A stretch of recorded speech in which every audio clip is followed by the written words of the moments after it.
Bonjour tout le monde, comment ça va? Bienvenue sur la chaîne Étiquette et Protocole. Je suis Juliana Santiago. Et dans la vidéo d'aujourd'hui, suivant la suggestion d'Andrea Bastos, je vais parler un peu plus d'étiquette. Lorsqu'on est invité, comment doit-on se comporter lorsqu'on séjourne chez quelqu'un?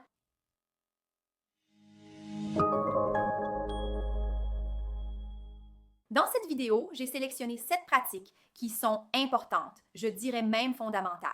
Pour vous qui allez séjourner, passer un moment chez quelqu'un, dormir chez cette personne, que ce soit pour les vacances, parce que vous allez passer un moment agréable aux côtés de cette personne, ou même par une nécessité ponctuelle qui vous a amené à séjourner chez quelqu'un.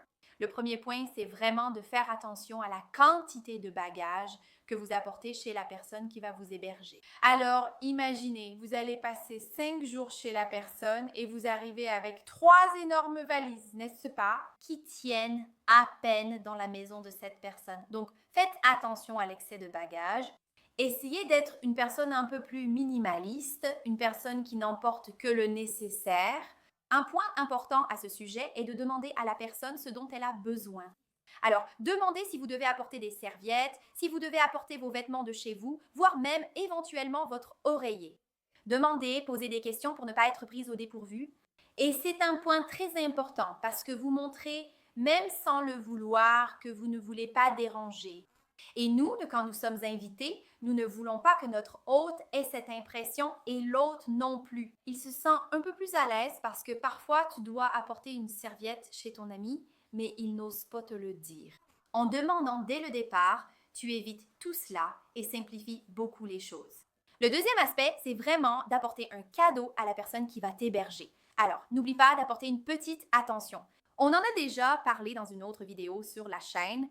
Je vais même le laisser ici dans les fiches et aussi dans la description. C'est une vidéo qui parle des visites. Comment être un bon invité quand tu vas chez quelqu'un pour un déjeuner, un dîner ou une rencontre entre amis? Donc, apporter un cadeau est toujours très spécial. Quand tu vas passer un certain temps chez cette personne, c'est vraiment quelque chose qui a beaucoup de sens. Apporter une petite attention en guise de remerciement, c'est vraiment, vraiment généreux. D'accord? Le cadeau ou les cadeaux que tu vas offrir à ton hôte. Ils peuvent appliquer la même logique que celle expliquée dans la vidéo précédente.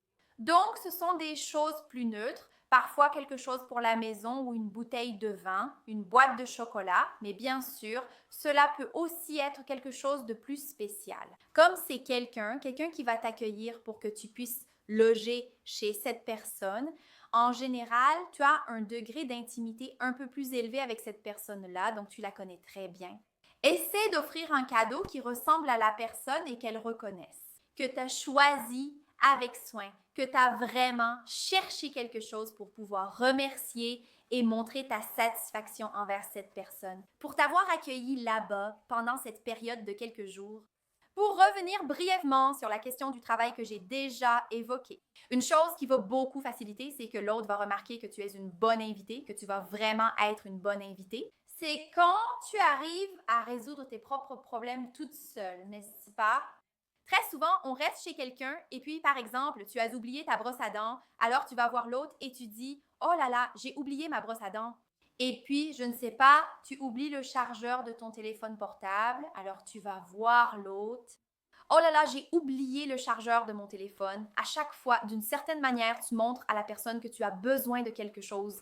Même si tu ne fais pas ça pour déranger la personne, elle s'inquiète pour toi parce qu'elle t'héberge et elle veut bien faire les choses, n'est-ce pas? Du mieux possible. Ou du moins, elle devrait essayer. Non. Pour être un bon hôte, accueillir quelqu'un, tout faire pour cet invité. Ainsi, en tant que bon invité, tu dois être proactif. Par exemple, si une brosse à dents manque, regarde, j'ai besoin d'aller à la pharmacie. Là, la personne va te demander, tu as besoin d'aller à la pharmacie? Tu diras, oui, j'y vais déjà. Je vais commander ce dont j'ai besoin à la pharmacie via l'appli. Ah bon, pourquoi? Ah, parce que j'ai oublié ma brosse à dents. Si l'autre a une brosse à dents, il va déjà chez lui pour t'en donner une neuve, non? Quoi? Parfois, on a des brosses à dents rangées dans notre armoire qui sont neuves, qu'on a achetées et qu'on garde en réserve. Alors, la personne va t'en donner une. Mais sois quelqu'un qui arrive déjà avec la solution à tes problèmes, tu vois? Ça aide beaucoup parce que sinon, l'autre doit rester tout le temps à se demander si tu es bien prise en charge. On continue ici avec nos points. Un aspect fondamental que tu dois comprendre, c'est qu'un bon invité, en général, il suit le programme de cette maison.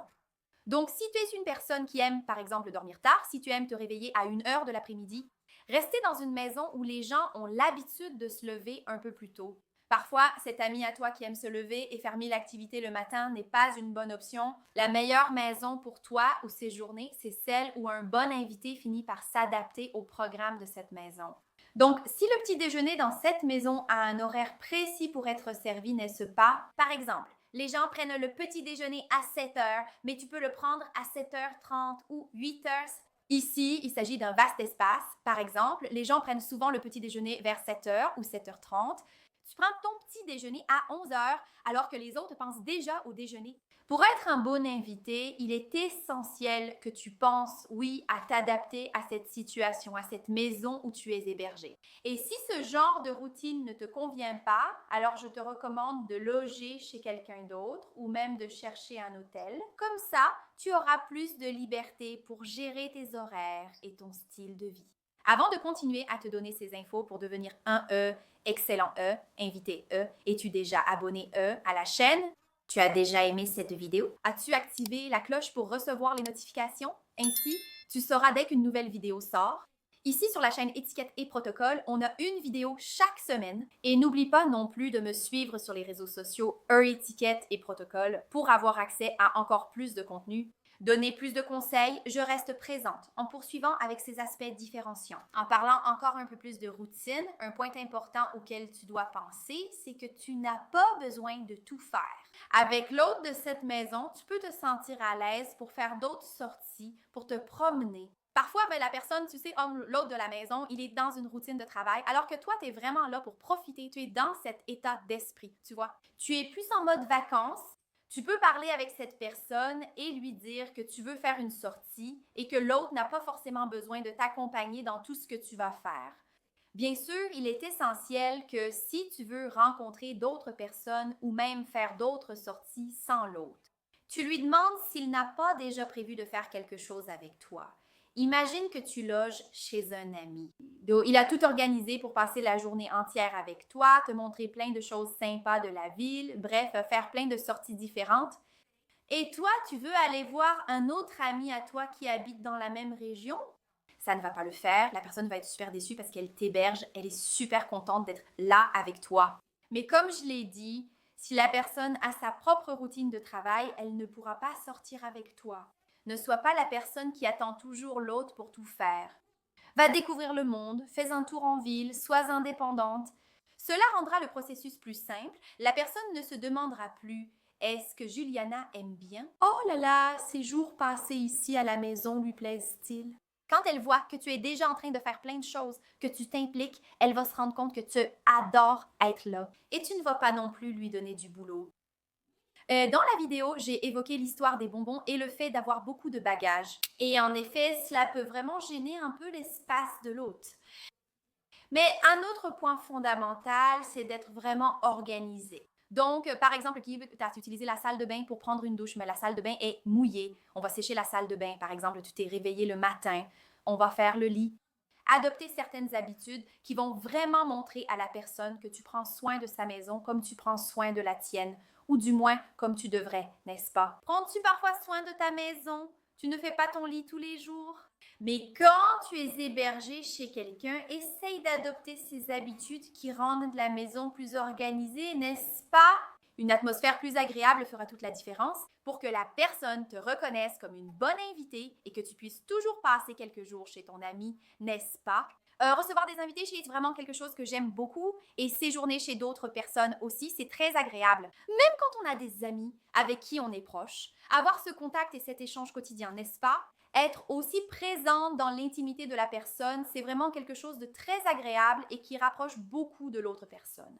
Le 7e point, c'est d'observer réellement votre temps de présence. Chaque fois que vous allez loger chez quelqu'un, il est fondamental d'avoir à peu près les jours et la période pendant lesquels vous allez rester hébergé là-bas.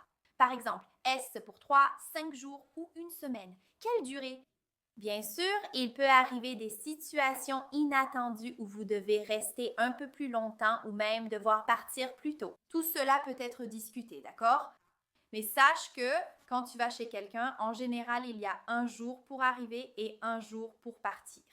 Imagine que tu dépasses ce délai et que tu mets l'autre dans une situation un peu compliquée où il doit te demander de partir, n'est-ce pas? Ce ne sera pas du tout agréable et cela peut même créer une situation compliquée dans votre relation de manière générale. Maintenant, j'aimerais savoir ce que tu en penses, quelles sont ces erreurs, ces comportements. Tu crois que les gens devraient s'améliorer un peu plus?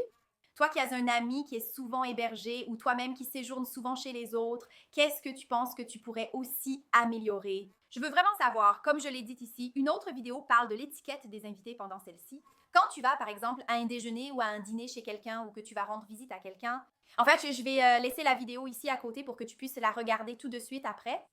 Je rappelle qu'il y a une vidéo chaque semaine sur la chaîne. Merci et à la prochaine vidéo.